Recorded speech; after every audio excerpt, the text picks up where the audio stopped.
Okay, guys.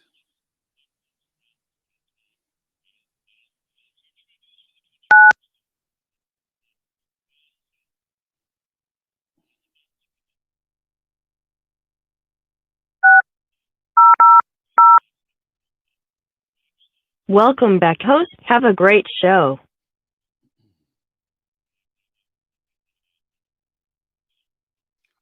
Well, look, thanks, guys. Appreciate you. All right. Okay, take care. Thanks again. Thanks, Larry. Thanks, Jerry.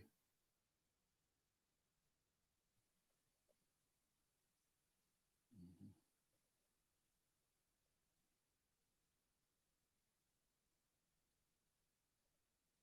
Okay, we're live. So let's get ready. Let's rock and roll. Bring Frank Venucio in. Let's see here. Start the recording here in a few minutes. Let me go up here, and there's Frank.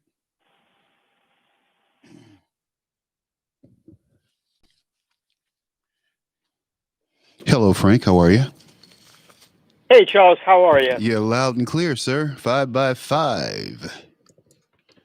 And excuse me, will I have to hide my plus 10-pound turkey so that Governor Cuomo doesn't see what I've got here? Hey, we had some fun today, man. We had some fun today. No question. Let's see here.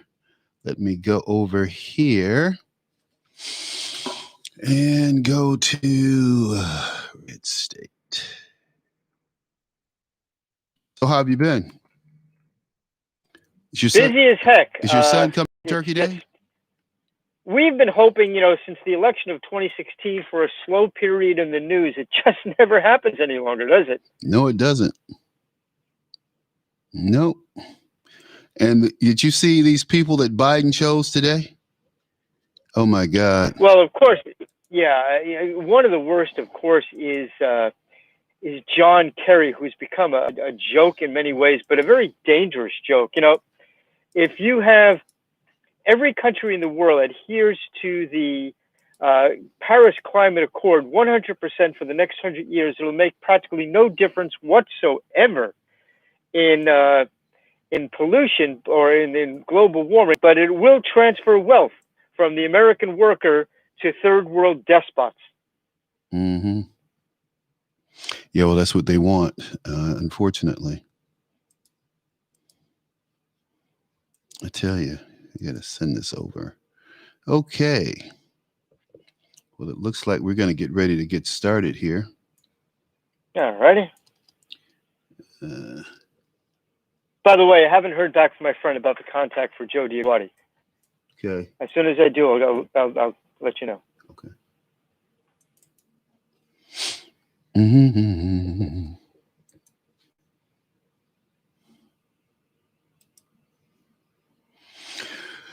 Chestnuts roasting on an open fire.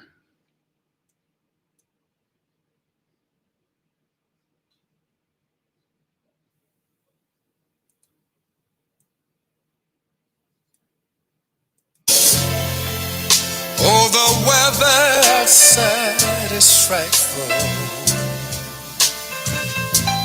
but the fire is so delightful.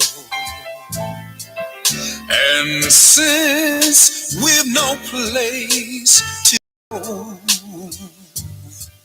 let it snow, let it snow, let it snow. And it doesn't show signs of stopping. And I brought some corn for popping. The lights are turned way down low. Let it snow, let it snow, let it snow.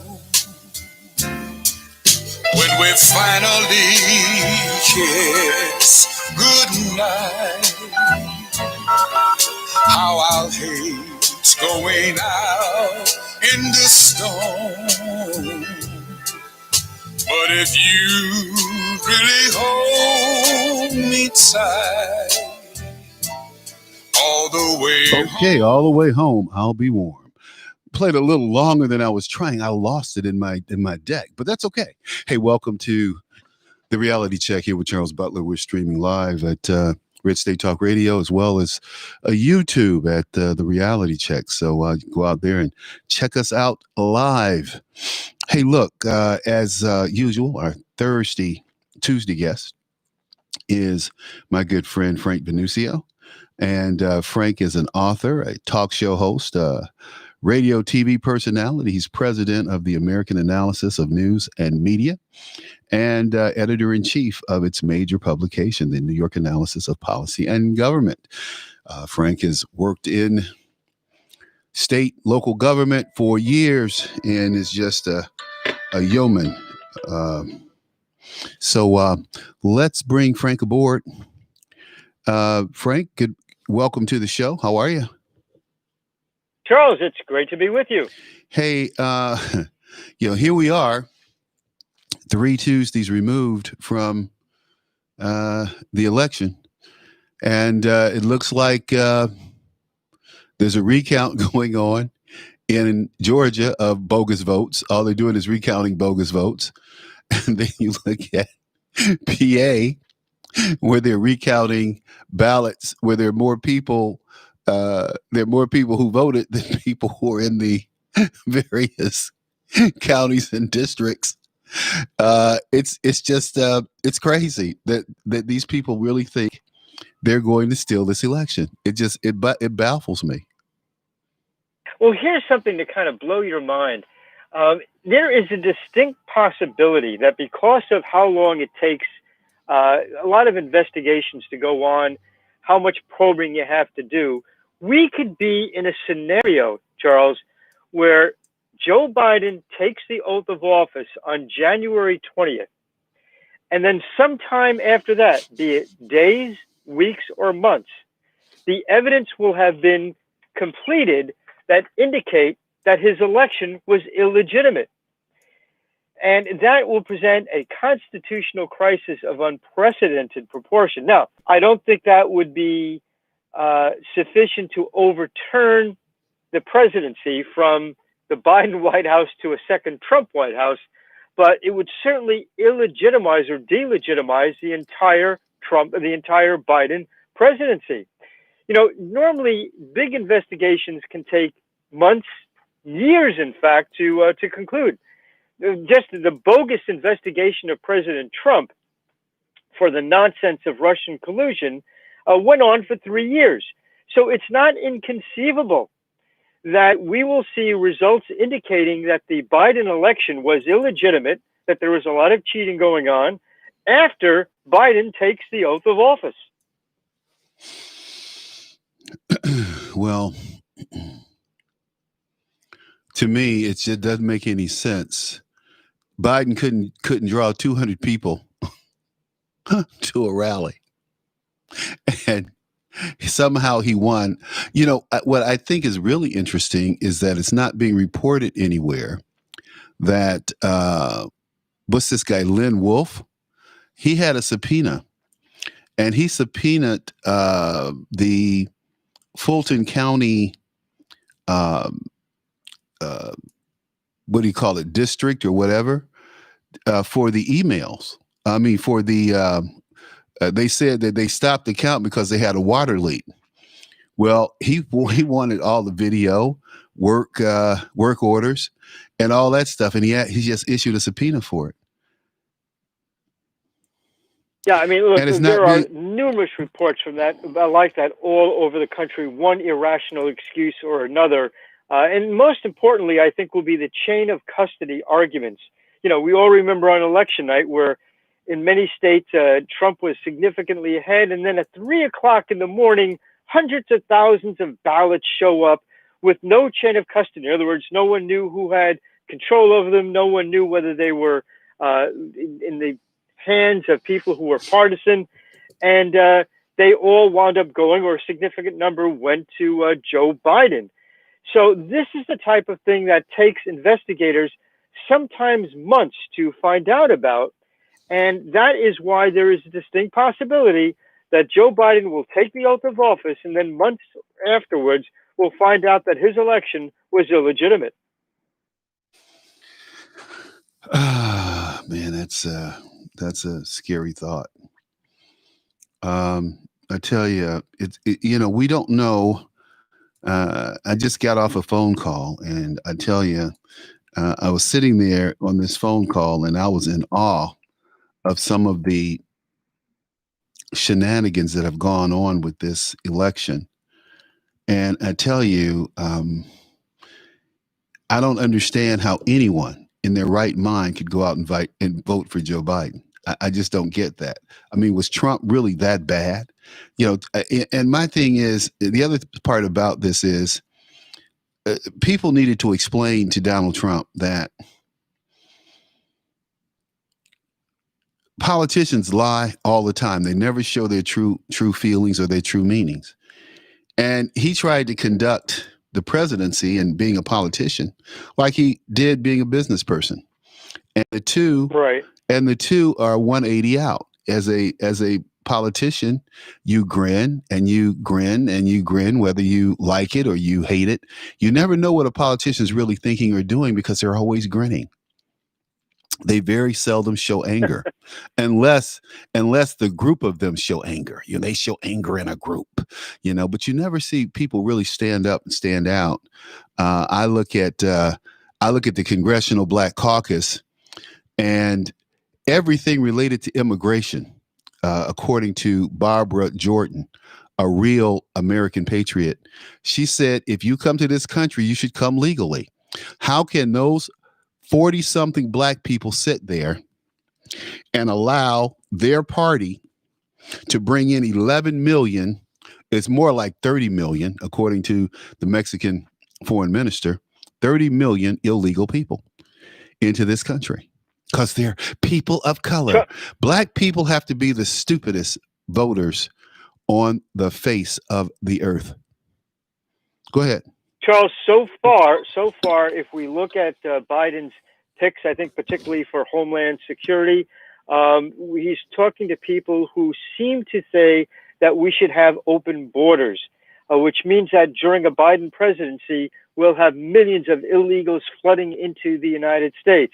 At the same time, you hear the Bernie Sanders crowd saying that, well, once these people are here, even if they came in illegally, we should give them Social Security benefits. We should give them Medicare or Medicaid.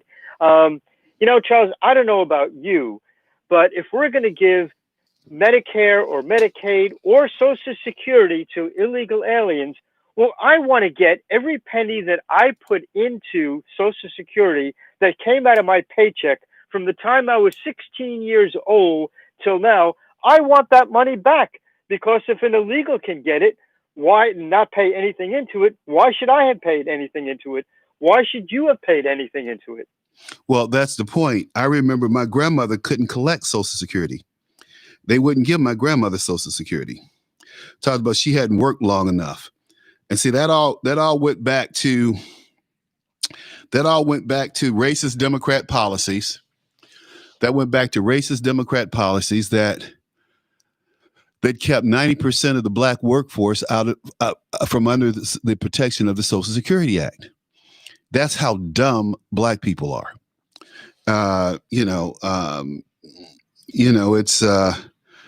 me, it's frightening that black people are so effing stupid when it comes to issues, when it comes to history. And it's a travesty, and it's like Joe Biden having the nerve to form his lips and say, "You're not black if you don't vote for me." Who the F does he think he is? There are two groups. I find it interesting to see how they will react to a Biden presidency. One, of course, are black Americans, but the second group is American blue collar workers. We've had 4 years of a Trump administration. They put him in. I'm sorry, Charles. Go ahead. They put him in. Yeah.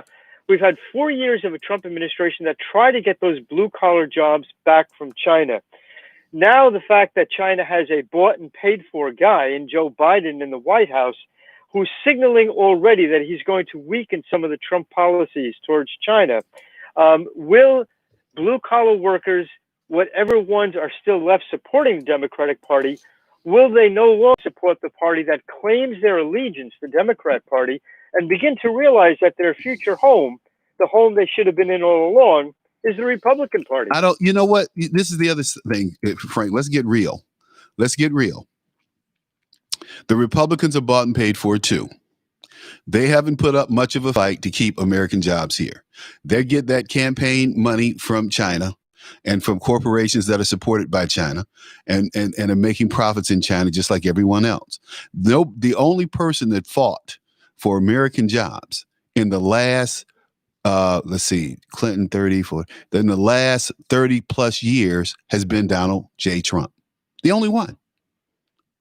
That's correct. That's exactly right. And, I think the American worker is going to be in for a rough spell with the Biden presidency. Well, they get what they deserve. And I look at Mitch McConnell. Well, yeah, let me counter that just a bit, because while union leadership went pretty much without exception towards Joe Biden, a lot of numbers seem to indicate that union rank and file and blue-collar workers as a whole went towards Trump. In fact, one of the big fights within unions right now is whether union leadership is actually representing the interest of their own members. Because certainly supporting Democrat candidates like Joe Biden, who are allowing their jobs to be stolen by China, who are allowing China to sell unfettered in the United States, while American-made products are barely able to be sold in China outside of agriculture, then I think you're looking at a group of union leaders who are selling out their own members. Well, that's a given. I mean, come on, man. That's just a given. Let's not even waste time on that. That's a given that they've sold out the American worker. That's a given. Okay. So let's move on and say, like I said, the only person in the federal government who's fought for American jobs has been Donald J. Trump. Clinton sold us out. W sold us out. Obama certainly sold us out. So if these people could not see that Donald J. Trump was their warrior, was their advocate, then let them eat cake. That's why so many of the elite globalists squealed like stuck pigs when Donald Trump took office. He was the one outside the box. This whole globalist nonsense basically is saying not that workers in China or Thailand or Africa have to rise to the level of the American worker. Really what it is that the American worker was being reduced to the level of workers in Thailand or China or Africa. And the thing that I used to say all the time, and that I wrote opinions about, is we turned America into a third world country. We would say stuff, and you would hear Joe Biden and the rest of them, and Paul Ryan, the American worker has to compete globally. The rest of the world is poor. That's correct. The rest of the world is poor. The rest of the world is full of peasants. How do you compete with a peasant making $2 a day? And that's a good living in China. How do you compete with a guy in Mexico who's making $5 a day? And that's a damn good wage in Mexico. These people, and see, Americans, this is the problem that I have. Americans deserve exactly what they're getting. These parents demand nothing of their children. Their children are fucking idiots. They don't study. They gravitate to video games and movies. They don't read. They don't write. They just walk around and eat and pontificate and talk trash and play damn video games. They're effing morons. Instead of these children being math whizzes and thinking about how to make America great, they're talking about how they need to stay on their mama and daddy's insurance and stay in their room. I'm going to stay in my room until I get married. I mean, Frank, am I right or wrong? I mean, help me out You here. know, where you see it. You see it more than ever when you look at the faces of the Antifa folks, and it's the same faces from one end of the country to the other, the same people. It seems. How the heck do they support themselves by doing nothing but going to protest after protest? When we saw, for example, Occupy New York, which went on, or Occupy Wall Street rather, which went on for months. We saw what's going on in Portland right now, which has been going on for what, a year or more. How do these people support themselves? And they're getting it off mom and dad, and they're not middle class, working class kids. They're upper crust kids, trust fund babies, and it's the same type of elitist attitude that says my kid doesn't have to work; he can go and protest, and the heck with making a living. I'll support them. That's what I'm talking about, Jerry. That's what I'm talking about, Frank. Jerry McLaughlin was chiming in here, and the thing that angers me is that these parents don't expect anything of their children.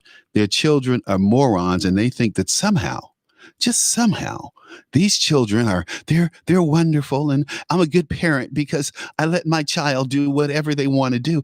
I was thinking there was something in Wall Street Journal. Oh, I know what it was. It was they had a whole page on teenagers who were sending naked pictures of themselves and being caught up in the pornography. Did you read that article? Yeah, I did. Look, Listen, teenagers are going to make finish. mistakes. No, but unfortunately, what's been happening is that the parents have been legitimizing those mistakes and saying it's okay. Frank, let's be clear here. Let's be clear here. That's bullshit. These teenagers are they have no morals. They have no decency. What girl is going to put her titties, send a picture of her titties or her crotch to a dude? In the old days, we used to call those bad girls, where they would, they'd open their legs under the desk and give you a peek, right? I don't have any panties on. Look under the desk. I don't have any panties on. Who in their right mind today, child, 14-year-old, 13, would send a picture to another person, boy or girl, of their private parts or anything else? It's just unconscionable. I think a lot of that is a lack of any kind of parental involvement. No. I think a lot of parents will buy the kids things and think that's okay, but not be involved in their daily lives. Let me tell you something, Frank. When I was a kid, I remember being at the YMCA, and this faggot, and that's what I'm calling him, a faggot, tried to molest my brother and I, white boy. He was a swimming instructor. Tried to molest my brother and I. He worked for the YMCA. And I went home and told my parents. And he thought it was funny with his little freakish ass, but I knew right from wrong. You understand? I did not participate or allow him to do something that I knew was improper. Now, this is in the 60s, dude. I mean, I was a kid, but I knew right from wrong. It's just like these little choir boys who have sex with these priests. They know right from wrong. And, I've always lived by this kind of this thought. And it's, if you are sneaking to do it, then it's wrong. It's like when I was married, I remember this young girl invited me out to lunch, and I was very leery of going to lunch with her. I was nervous about going to lunch with her, right? I mean, there was really no reason for us to be at lunch. We met at a car dealership, and I was waiting on my car, and she was waiting on her car, and she asked me for some help, and she called me a couple of times, and I hooked her up with some of my friends who helped her get a job or whatever. But other than that, there's really no reason for me to be out for lunch with this young girl. She was 26, 27. I was 40 something at the time, 50 something at the time. So I'm sitting there, Frank, and I'm really uncomfortable. Not that anything's up, but I'm uncomfortable about the situation. And I told her after we finished lunch, I said, we're not going to do this again. And she said, why? I said, because there's no reason for you and I to have lunch together. I'm married. You're single. You're looking for something that I certainly can't give you or participate in. So, we're not going to do this. See that, but that's my, and she went back and told her parents and her relatives, you can't corrupt Mr. Butler. Mr. Butler has total control. Now, some other people, this woman is such a good looking woman. she had Chicago Bulls who gave her tickets. Okay, this is a good. Look, you know what you do. You know what I'm talking about, right? I do So indeed. she's on that level. I would not participate. And why wouldn't I participate? Because I had morals. I had values. I did not want to engage in a behavior that I knew was wrong because I was I wasn't participating. I refused to participate. Does that make But you see, sense? one of the things we don't have in our society anymore is the right to decide. They try to anyway. Tell you don't have the right to decide what's right and what's wrong. You're not supposed to have such a thing. That's a subjective thing. Just like so much of our politics, which is openly corrupt. Well, who are you to judge? Well, I'm an independent person with a moral center, and I can judge. Mm-hmm. But judgment is not something that our society encourages any longer. Mm-hmm. Well, I remember yesterday I was talking about Loretta Lynch. And I remember when Loretta Lynch said, if you don't accept and promote homosexuality or the gay agenda, we're going to prosecute you to the fullest extent of the law. I was just waiting for somebody to call me and say they were going to prosecute me, dude. Because I'm like, man does not make my moral beliefs. Man does not help me to do anything. I'm going to answer this real quick. Hey, Larry, I'm on the air, so I'll call you back. Okay. Okay. Thank you. Look, so dude, what were we saying now? So when we talk about these things, we have to be careful. Hold on. Go ahead, Frank. You take over for me. Yeah, we have to decide as a society whether there is such a thing as right and wrong. We're told by just about everything that we deal with, whether it's on the media, whether it's in our schools, whether it's in our history books, that there's no such thing as right or wrong. It's all subjective. And that's what our society has really lost. And that's how a society begins to deteriorate when it doesn't have the power of deciding what's good, what's bad, what's right, and what's wrong. Okay, look, Frank. We've seen it in every facet of our society. Frank, I know you only have about a minute or so to spend with me. So I want to ask you really quick. What do you think about this appointment of Sullivan as the National Security Advisor? I think it's an indication of every direction that Biden is going into. The fact is, we saw our armed forces hollowed out under the Obama administration at the same time that Russia and China grew their armed forces. We are looking at a dangerous couple of years, particularly with Joe Biden being under the personal sway of Beijing from all the billions that they've given him. This is a dangerous period Frank, in our history. The question is, what do we do about this? What do we do? We can all pontificate about it. We can all what do we do to make sure that these people are held accountable? What do we do to make sure that our country isn't sold out? What do we do to stop the 30 million people that they want to make legal citizens? What do we do to stop this? We have to resist. And I'm with Barack Obama. Resist, resist, resist. I agree. One of the most important ways to resist, though, is to ensure that the truth gets told. We saw in Facebook, we saw in Twitter, we saw in the New York Times, we saw on CNN, every attempt to censor the truth that they could possibly engage in.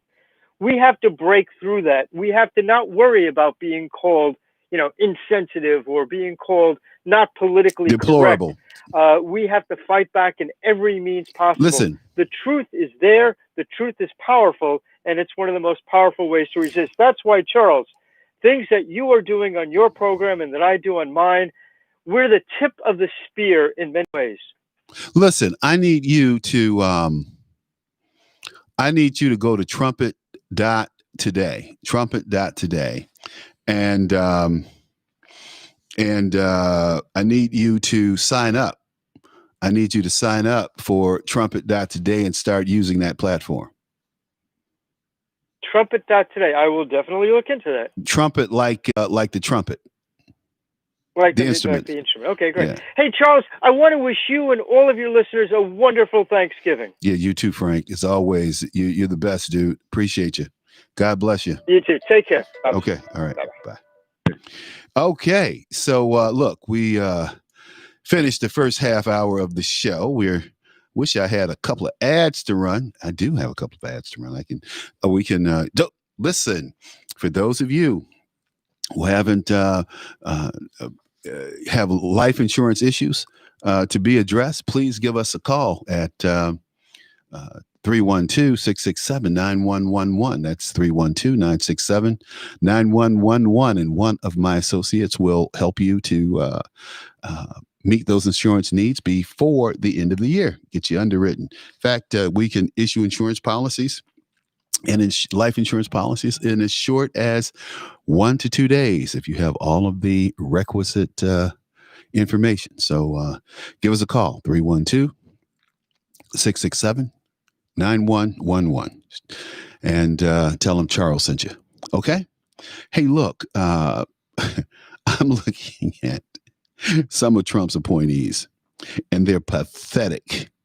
They're pathetic. God, they're pathetic. God. They're horrible. The chief of staff, Ron Klain. Ron is an honest guy. He said, "Hey, we're screw ups." You have Nikki Haley is the CIA director. That's not true. Anyway, the ambassador to the UN is a lady named Linda Thomas Greenfield. She's as good as anybody else. That's a punk position as far as I'm concerned. This guy, though, Jake Sullivan, he is one of the people who went after Mike Flynn. And he got caught up in that fiasco. So we'll see what happens there. But he's a crook. He's a liar. He's a cheater. His character is questionable at best. Then we have Alejandro Mayorkas. He's a Hispanic guy who's in charge of Homeland Security. What qualifies him for that? Who knows? But if he thinks we're going to overturn this, the election laws, he's wrong. And they're not going to make 30 million people legal. I can tell you that there'd be such a backlash in this country that Joe Biden could never leave the White House. He could never win. So, oh man, yesterday we got into a discussion about guns and the $200 registration. That's going to be interesting. I don't know if it's true or not. I've heard that it's true. Don't know if it's true. You guys have to help me out there. Let me see. Are these guys chatting today? No, you guys aren't chatting. Oh God, it's too bad. But we have the sound working today. Usually the sound's not working. Believe me, I worked hard on making sure that we were up and running. I got to deal with this and some other stuff, but we'll work it out. Hey, look, it's been good. It's been good. It's been great. It's been a good year. It's been a bad year because, I certainly wanted Donald Trump to win, and we wouldn't have all this upheaval going on. And, there's a lot of things that I think are interesting in that. How are they going to enforce people staying at home? And if too many people meet at your house, they're going to call the police. And, and why did the vaccinations become available a week after the election? Hello. We don't know, but we do know. I tell you, it's amazing. It's amazing. I tell you, I miss you. Miss all the people out there. The time for us to make our voices known is at these state capitals with these state electors, because it's the state electors who are going to cast their vote in the Electoral College, I don't know what we can do to change their minds or change where they're coming from. That'd be interesting. It would be interesting to see, what and how and who they're responsible for voting to. We had uh, a lady who was explaining how the Electoral College votes are tallied and how these people vote and if they're faithful or unfaithful and how they're chosen. It was an interesting book. I can't remember that lady's name, but I'll have it the next time we chat. I have the book over there. Oh man, it's wonderful. It's been a great day. Are electoral voters chosen? Does the popular vote affect? No, it doesn't. Um, so we'll see. We'll see where the electoral voters come down, who they give their votes to. It's going to be Joe Biden. It's going to be President Trump. Dun-dun. Is this thing going to go to the Supreme Court? We don't know. But I can tell you, for one, I've had it. I've had it with the I've had it with people who are lying, and Biden does nothing but lie. Nothing but lie. Time and time again, it's all this guy has done. People are running away from Donald Trump's attempt to bring some common sense approach to our country's energy issue. First thing Biden's going to do is to stop fracking, stop our energy independence, get that money from Saudi Arabia in that account overseas. And Joe, Donald Trump has a secret account over in China.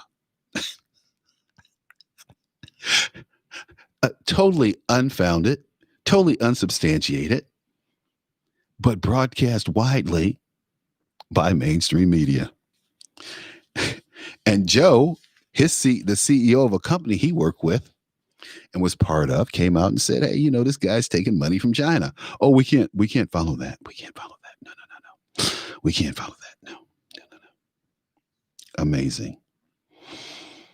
Now,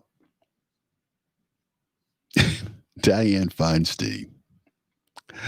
Oh God, I've been laughing about this story all day long. Well, I laughed about it since yesterday, actually. And Dianne Feinstein is stepping down as the top Democrat on the Judiciary Committee after drawing criticism from the party's progressive wing over her handling of the Barrett Supreme Court confirmation hearing. Well, she didn't have any handling. She sat there, and the person who handled the hearing was Lindsey Graham, the Republican chairman. See how they distort things? And you just go along with it. Oh my God. Oh, yeah, she's right. No, they're lying. Dianne Feinstein had nothing to do with the hearing, but she congratulated Lindsey on conducting a fair hearing. That's all she did. So the story is here. The story is here. It says in Wall Street Journal that she was forced to step down. She said, after serving as the head Democrat on the Judiciary Committee for 4 years, I will not seek the chairmanship or ranking member position in the next Congress.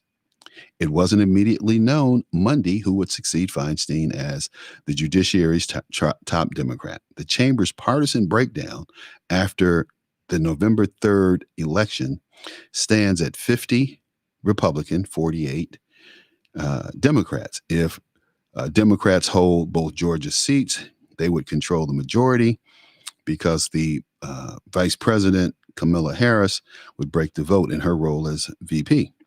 Ms. Feinstein, though, she's drew criticism because she patted Chairman Lindsey Graham, a Republican, on the back and said, "Nice job." Dick Durbin, is seeking to be the next top Democrat on the committee. Dick Durbin, piece of turd is what Dick Durbin is. I tell him that to his face. In fact, if there's anyone who really needs to be horsewhipped, it's Dick Durbin. And I do mean horsewhipped with a horse whip, not just figuratively, physically. The guy is despicable at best. It's going to be interesting. It's going to be interesting.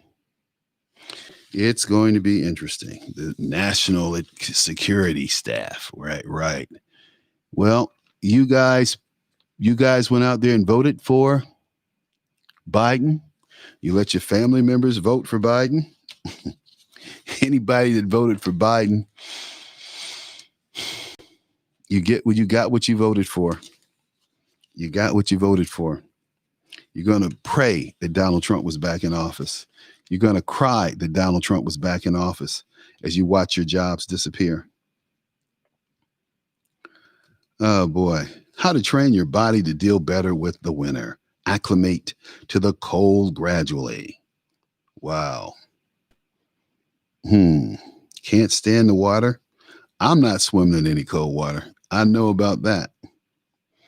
Not doing it. Okay. Let's see.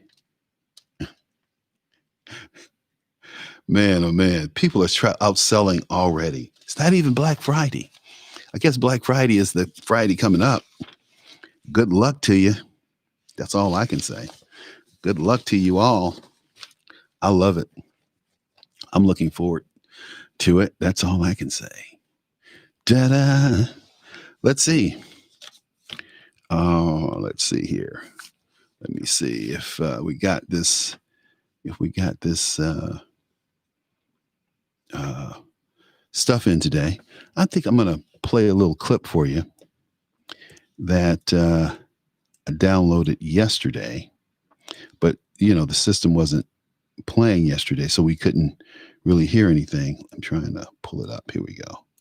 But this is Governor Brown from Oregon, who's talked about how people needed to stay in. Listen, here we go. Here we go. Lawmakers, from viewers of ours, everyday people, in some cases from law enforcement. I'll just read you a couple of examples. State Representative Bill Post said it's not just unconstitutional. It's not just that it's unconstitutional. It's not common sense. Clackamas County Chair-elect Tootie Smith has her now famous quote about being treated as second-rate slaves in Oregonians' own homes.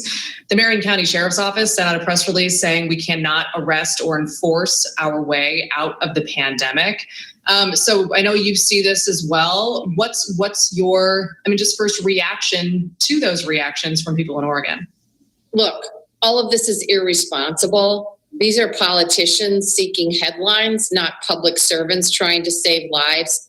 My top priority as governor is to keep Oregonians healthy and safe. That's where I'm focused. We continue to make decisions based on science and data, and we want to make sure that Oregonians can access healthcare, whether it's hospital beds or a nurse or a doctor when they need it.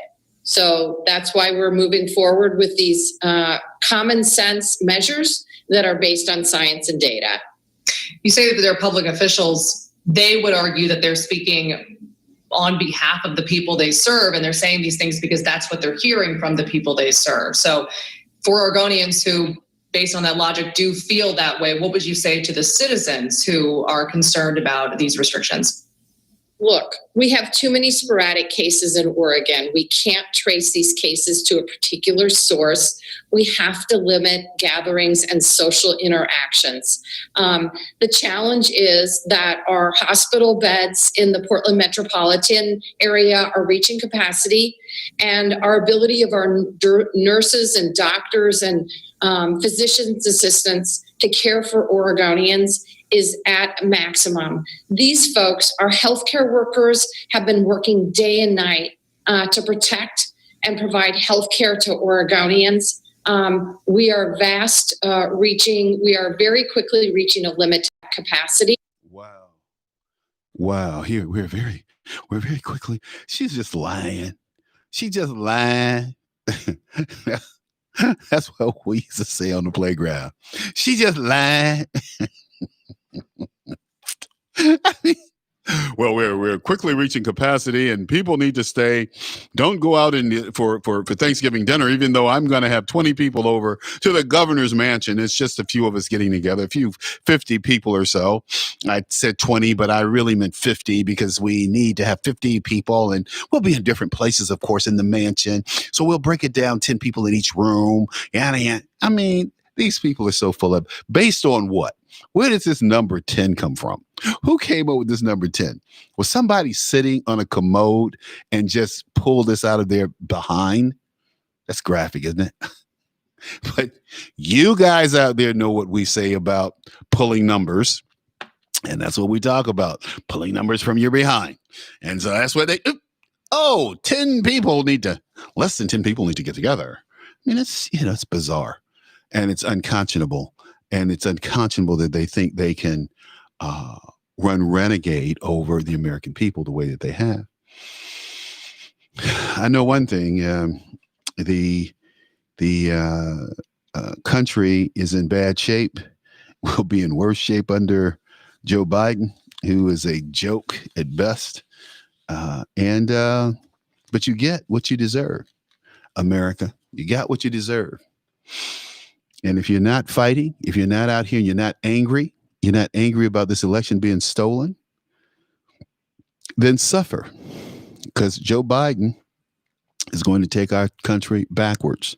He's not going to destroy what Trump's put in place. That's for sure. Now, Netanyahu, Bibi, Barack's boy. Now, remember, Barack Obama spent $300,000 that we know of. He was proud. I spent $300,000 to defeat Bibi. I gave it to his opponent. Well, whoa. It's against the Constitution. It's against several laws for a U.S. Government official to participate in a foreign election. Now, I remember when Eisenhower was in office in the 50s, and we were trying to stop communism. And the CIA was going around killing Africans left and right. Boom, boom, boom, boom. The most famous African leader who was assassinated by the CIA was Patrice Lumumba. You like that name? Patrice Lumumba. One of the most fascinating, charismatic, visionary leaders of Africa probably ever. The second was probably Gaddafi, but he'll never get that credit. And Gaddafi certainly had the money to back up his vision. That's another story altogether. So we put in place in the 70s laws that prevented the CIA from assassinating government officials overseas. True story. Look it up. But we still are interfering in elections, and Barack interfered with Bibi. So Bibi traveled to Saudi Arabia and secretly met with the crown prince. Da-da. And I just want to give you a little update on that meeting. And I think it's important. And it's important because it's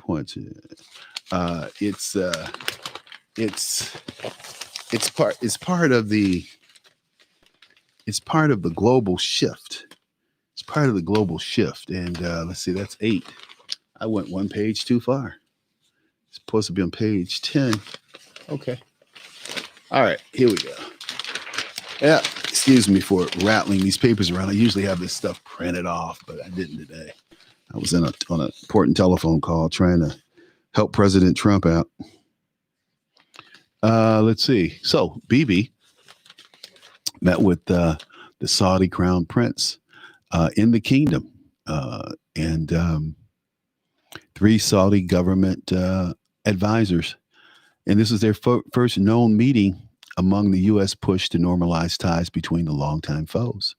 So, in Saudi Arabia, we don't have churches, right? Ta-da. Man, we have some jacked up allies, I tell you. But this is all about oil. But now we're oil independent. Are we going to go back to depending on oil from the Middle East under Biden? Sure, we are. First thing we're going to do, get that campaign money.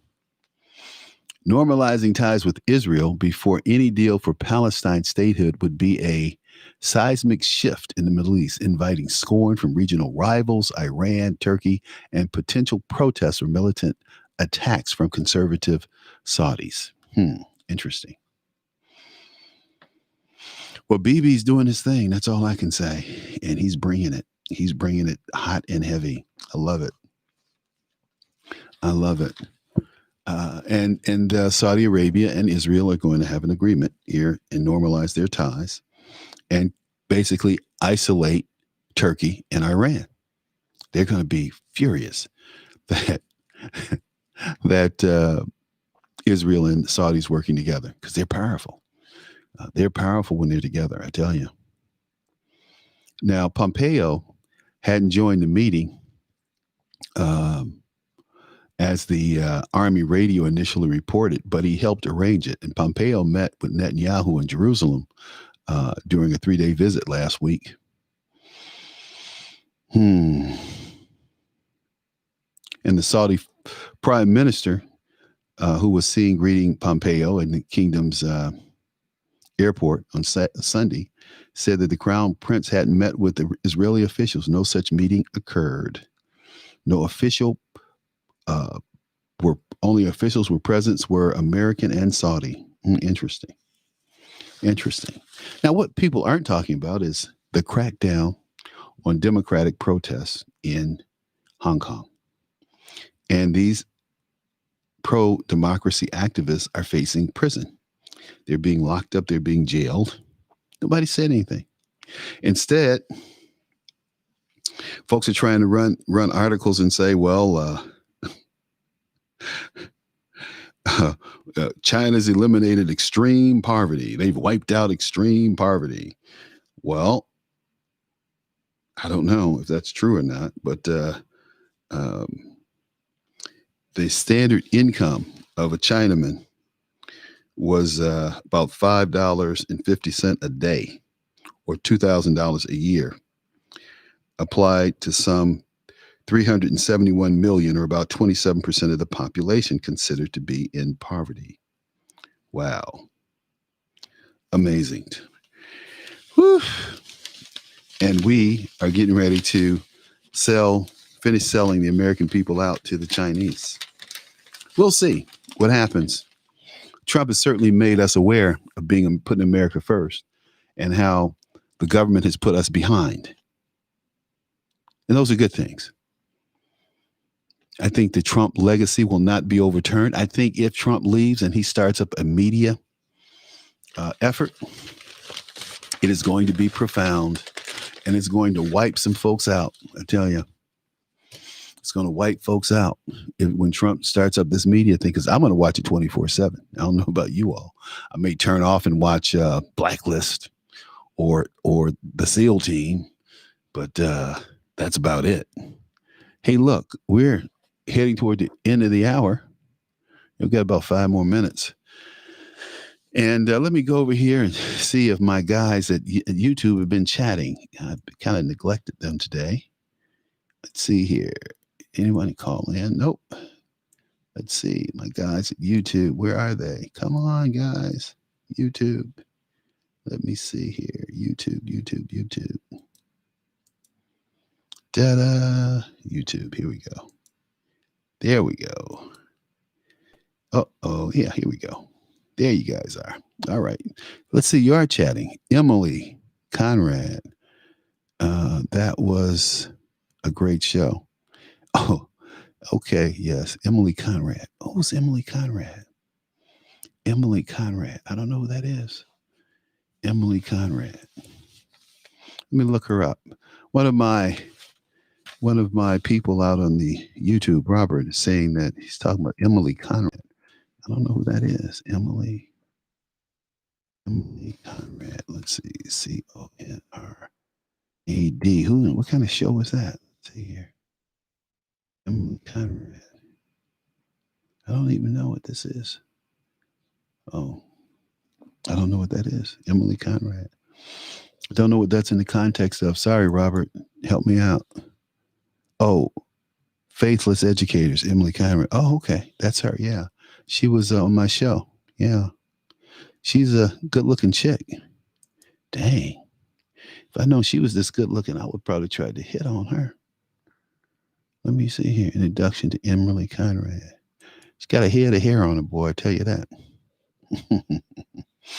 Yes, she does. Yeah, she does. Emily Conrad. An introduction to Emily Conrad. Well, we'll see. I'll get her on the show at some point.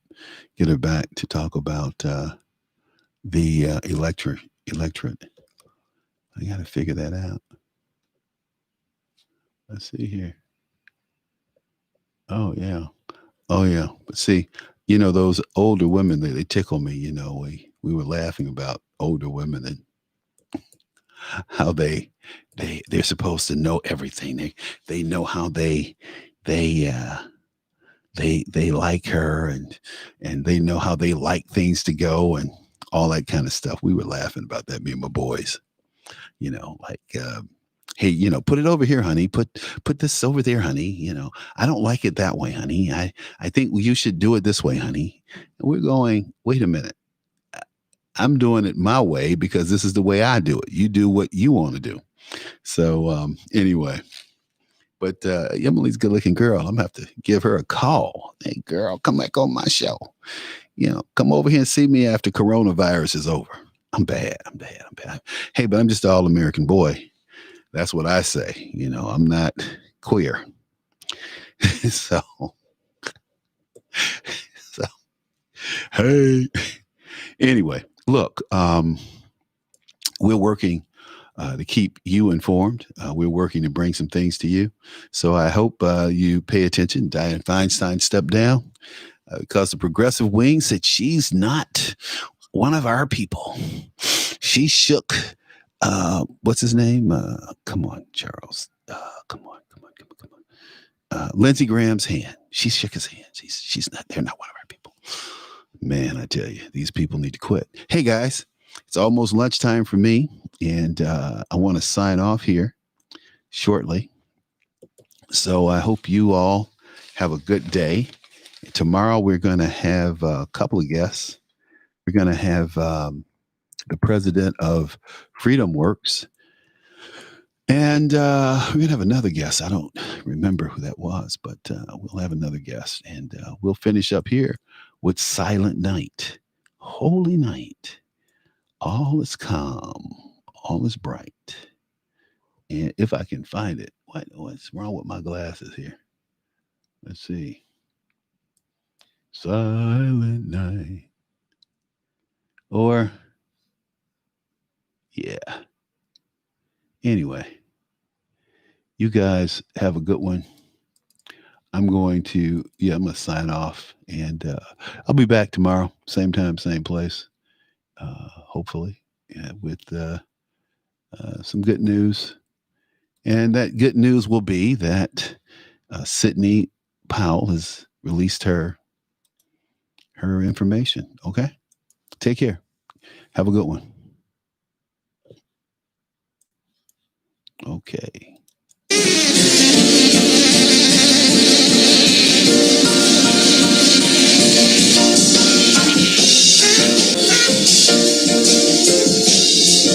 Twisted children are killing frogs. Poor dumb rednecks rolling logs. Tired old ladies kissing dogs. I hate the human love of that stinking mud. I can't use it. Trying to make it real compared to what? Come on, baby.